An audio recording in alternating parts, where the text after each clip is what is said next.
Assalamu alaikum, урматтуу телекөрүүчүлөр.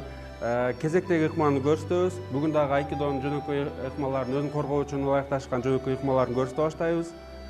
Кечегидей эле, эгер силерди жакыңардан кармап алган болсо, кантип чыгып кетүүнүн жолдорун көрсөтөбүз.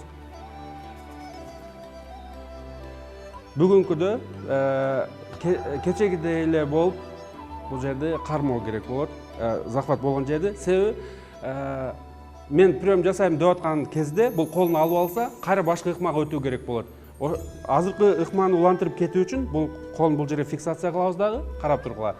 Чыканагын жеңинен кармап туруп, алды жака тартамын.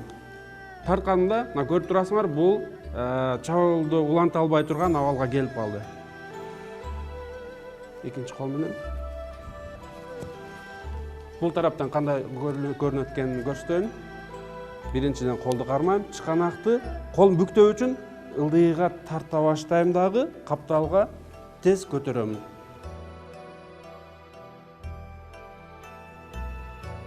Байкап көрсөңөр болот, кайра уралбай турган абалга келди.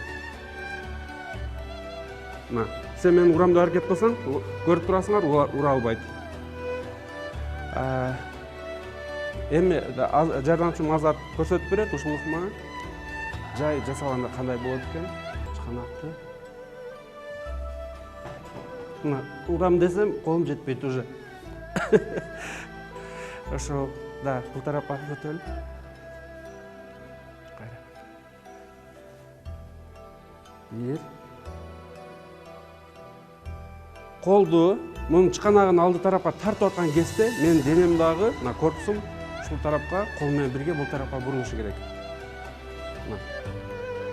Андан ары эгер улантам десеңер, мисалы үчүн, муну чачынан кармап туруп, ылдыйга тартканга болот да. Кайра, ушул жерин көрсөтөйүн. Карап тургула. Чачынан ылдыйга тартсаңар, силерге ыңгайлуу болот.